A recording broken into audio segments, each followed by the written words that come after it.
కానీ మొట్టమొదటే ఒక మాట చెప్పా తల్లి, ప్రత్యక్షంగా కానీ పరోక్షంగా కానీ నీకు జరిగే ప్రతి పూజ నేను దగ్గరుండి చేయిస్తున్నాను తల్లి. నువ్వు సంతోషించి ఆనందించి మమ్మల్ని ఆశీర్వదించాలే తప్ప నీ కోపాన్ని తెలియజేయరా తల్లి. నా కోపానికి మీరు బలి అవుతారు బాలక. నేను కోపం చూపించడలేదు, నేను కోరుకుంటున్నాను. నా బాల బాలికలందరినీ కాదు, మీ అందరినీ కూడా నేను నా కడుపులో పెట్టి కాపాడుకుంటున్నాను. కానీ నేను ఇంత చుక్కలు రప్పించుకున్నా గాని నాకు సక్రమంగా నాకు పూజలు జరిపించండి బాలక. నేను వేడుకునేదే కాదు, నేను ఆజ్ఞ చేసిందంటే, నేను నా కన్ను ఎర్ర చేసిందంటే మీరు మాత్రం రక్తం గక్కుచోని చేస్తారు. అమ్మా అది వద్దు తల్లి, మాకు వద్దు. కాబట్టి నీకు శాంతి ఎల్లవేళలా ఏ విధాలుగా ఎంత చేయాలో అంతా చేస్తున్నాం. శాంతిగా నువ్వు మా మనసుల్లోకి చేరి అన్ని పూజలు చేయించుకో తల్లి. అదేవిధంగా ఈరోజు మన దేశంలో విచిత్రంగా మరణాలు ఎక్కువైపోయినాయి.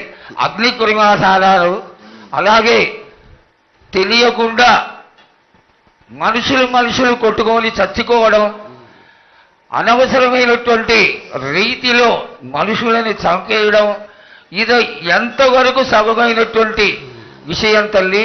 ఈ యొక్క పరిణామాలకి నా ఉద్దేశం నీ యొక్క పాత్ర కూడా కొద్దిగా ఉన్నదేమో.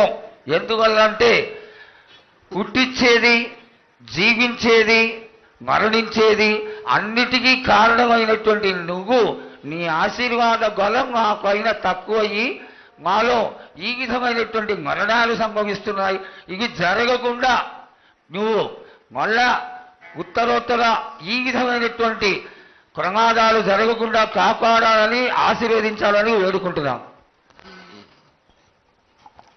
నాది మాత్రం కొద్దిగా ఉంటుందని అనుకుంటున్నారు, కానీ తప్పకుండా ఉంటుంది బాల. కానీ కాలం తీరిందంటే తప్పనిసరిగా ఎవరేది అనుభవించాలో అది తప్పనిసరిగా అనుభవిస్తారు బాలక. నేను మాత్రం దానికి అడ్డురాను బాలక.